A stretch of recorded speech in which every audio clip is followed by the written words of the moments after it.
پیارا پیارا اسی کا ہے نام اللہ، پیارا پیارا اسی کا ہے نام اللہ، اللہ الحمد للہ رب العالمین والصلاة والسلام علی سید الانبیاء والمرسلین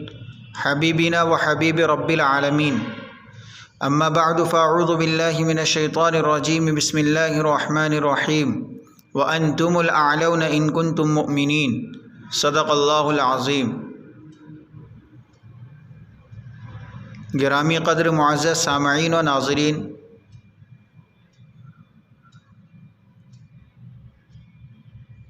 آج امت محمدیہ مسلمہ صلی اللہ علیہ وسلم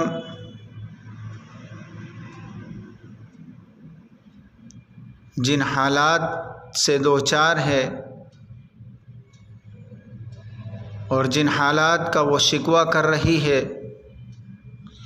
اور جن حالات سے وہ ڈری اور سہمی ہوئی ہے،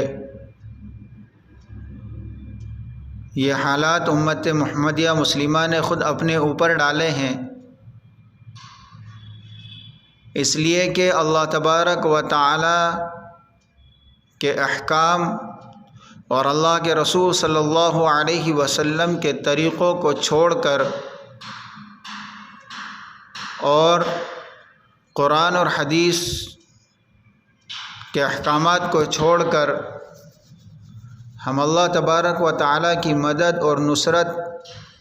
حاصل نہیں کر سکتے۔ اللہ تبارک و تعالی نے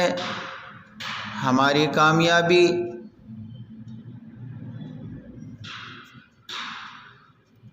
اس بات پر رکھی ہے اور ہماری کامیابی کا مدار اللہ تبارک و تعالی نے رکھا ہے، وہ دین کی بنیاد پر، اعمال کی بنیاد پر، اللہ تبارک و تعالی کی ذات عالی پر قوی اور مضبوط ایمان رکھنے کی بنیاد پر ہے۔ اللہ کی طرف سے مدد کے وعدے بھی ایمان پر ہیں، لیکن اگر ہم اپنا محاسبہ کریں، اپنے دامن کو جھانک کر دیکھیں تو اس وقت کے اندر ہم مسلمان تو ہیں، لیکن ایسے مسلمان ہیں جو اللہ کو تو مانتے ہیں لیکن اللہ کی نہیں مانتے، جو رسول صلی اللہ علیہ وسلم کو تو مانتے ہیں لیکن رسول اللہ صلی اللہ علیہ وسلم کی نہیں مانتے۔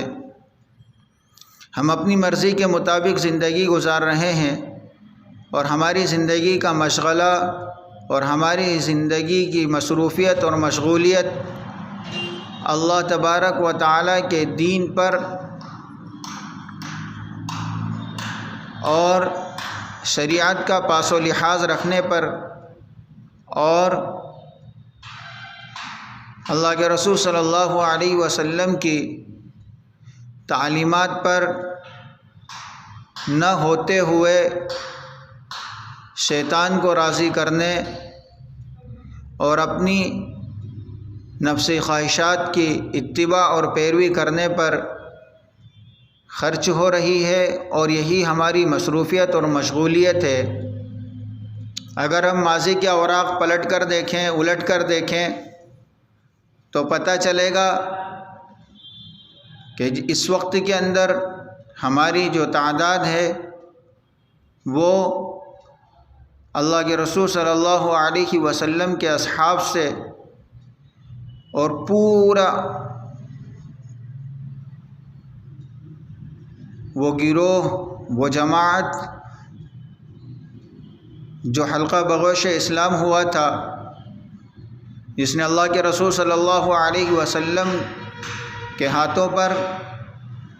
کلمہ پڑھا تھا اور اسلام کو باعتبار دین اور مذہب کے مانا تھا، ان کی تعداد اور ہماری تعداد کے درمیان میں زمین اور آسمان کا فرق اور فاصلہ ہے۔ لیکن کیوں وہ لوگ حاکم تھے؟ کیوں وہ لوگ غالب تھے؟ کیوں وہ لوگ بارعب تھے؟ اگر اس بات کی طرف ہم توجہ کریں گے تو معلوم ہوگا کہ بدنی اعتبار سے، کھان پین کے اعتبار سے، شکل و شباہت کے اعتبار سے، رہن سہن کے اعتبار سے، وہ ساری کی ساری چیزیں جو ہم کر رہے ہیں، جو ہمارے اندر پائی جاتی ہے، وہ چیزیں ان کے اندر بھی پائی جاتی تھی۔ جو چیز ہم کھاتے ہیں وہ چیز وہ بھی کھاتے تھے، بلکہ ہم تو اللہ تبارک و تعالیٰ کی کئی نعمتوں کو ایک ساتھ اپنے دسترخوان پر مجتمع اور جمع دیکھتے ہیں، جبکہ وہ لوگ سادی غذا کھاتے تھے، کھجوروں اور زیتون کے تیل اور جوں کے آٹے سے بنی ہوئی روٹی سے اپنا پیٹ بھرتے تھے، اور فاقوں پر فاقہ کرنے پر بھی وہ لوگ کیوں کامیاب ہوئے؟ ان کی کامیابی کا راز صرف اور صرف ایمان تھا، کامل ایمان تھا، اللہ کے رسول صلی اللہ علیہ وسلم کی اتباع تھی، اللہ کے رسول صلی اللہ علیہ وسلم کی لائی ہوئی تعلیمات پر مکمل عمل تھا۔ جبکہ ہم مسلمان برائے نام اور ایسے مسلمان بچے ہیں جو قرآن کریم کو نہ پڑھتے ہیں، نہ سمجھتے ہیں، نہ پڑھنے کی کوشش کرتے ہیں، نہ سمجھنے کی کوشش کرتے ہیں، اللہ کے رسول صلی اللہ علیہ وسلم کی سنتوں سے اعراض کرتے ہیں، اپنی مرضی کے مطابق اپنی زندگی گزارتے ہیں۔ میرے محترم بزرگ اور دوستو، صحابہ کرام رضوان اللہ علیہم اجمعین نے اپنے ایمان کے بلبوتے پر اور اپنی ایمانی طاقت کے بلبوتے پر نہ صرف زمین بلکہ دریاؤں کے اندر بھی جب اپنے گھوڑے چھوڑے ہیں اللہ پر توکل اور بھروسہ کرتے ہوئے، تو دریاؤں نے بھی ان کے گھوڑوں کو راستہ دیا ہے، دریاؤں میں بھی اور موجوں نے بھی ان کے لیے راستے چھوڑ دیے۔ علامہ اقبال رحمۃ اللہ علیہ نے کیا زبردست شعر ارشاد فرمایا ہے، دشت تو دشت دریا بھی نہ چھوڑے ہم نے، بحر ظلمات میں دوڑا دیے گھوڑے ہم نے۔ لیکن آج ہم لوگ اپنی زندگی کو جس اعتبار سے گزار رہے ہیں، اللہ تبارک و تعالیٰ کی نافرمانیاں کر کر، شراب پی کر، جوا کھیل کر، عیاشیوں اور بد نظری کے ساتھ میں کئی مہینے، کئی سال گزر جاتے ہیں، لیکن ہم اللہ کے گھر میں حاضر نہیں ہو پاتے ہیں، ہماری نمازیں نہیں ہوتی ہے، رمضان کے مہینے زندگیوں کے اندر آتے اور جاتے ہیں، لیکن ہم روزہ نہیں رکھتے۔ اللہ نے بے شمار مال دیا، بہت زیادہ جائیداد اور دولت والے کہلاتے ہیں، لیکن اللہ کے فرض زکوٰۃ کو ادا نہیں کرتے، مال آنے پر اللہ کے گھر کا حج نہیں کرتے،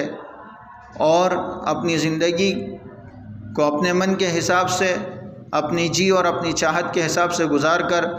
ہم کامیابی تلاش کرتے ہیں، ہم بااثر بننا چاہتے ہیں، ہم اقتدار میں آنا چاہتے ہیں۔ میرے محترم بزرگ اور دوستو، یہ ایسا خواب ہے جو کبھی شرمندہ تعبیر نہیں ہونے والا، اس لیے اپنی زندگی کے رخ کو بدلیں، کسی سے نہ ڈریں، اللہ کا ڈر ہمارے دلوں میں غالب ہو، اللہ تبارک و تعالیٰ کے دین کی عظمت، اللہ تبارک و تعالیٰ کے احکام کی عظمت، اللہ کے رسول صلی اللہ علیہ وسلم کی سنت کی عظمت ہمارے دلوں میں آ جائے گی، اور جب ہم اپنے ایمان کے اندر ایمانی طاقت اور حلاوت اور جاذبیت کو محسوس کرنا کر لیں گے، اس وقت انشاءاللہ اللہ تبارک و تعالیٰ کی توجہ ہمارے طرف ہوگی، اور اللہ تبارک و تعالیٰ ہر برے سے برے اور ہر بدتر سے ابتر حالت میں ہماری مدد اور نصرت کے لیے آگے آئے گا۔ ہم دعا کریں کہ اللہ تبارک و تعالیٰ ہم سب کو اس اصلاحی مضمون کے سننے کے بعد اس پر عمل کرنے کی توفیق عطا فرمائے۔ اللہ توبہ کی توفیق نصیب فرمائے۔ میرے محترم بزرگ اور دوستو، ہم اپنے حالات کو جب تک بدلنے کی فکریں نہیں کریں گے تب تک اللہ کی طرف سے ہمارے حالات نہیں بدلے جائیں گے، اس لیے کہ اللہ تبارک و تعالیٰ نے کتاب مقدس کے اندر صاف طور پر بیان فرما دیا کہ قوموں کے حالات اس وقت تک نہیں بدلے جاتے جب تک کہ قوم خود اپنے حالات کے بدلنے کی طرف فکر مند نہ ہو۔ اللہ تبارک و تعالی ہم سب کو کامل اور پاورفل ایمان نصیب فرمائے۔ وآخر دعوانا ان الحمد للہ رب العالمین۔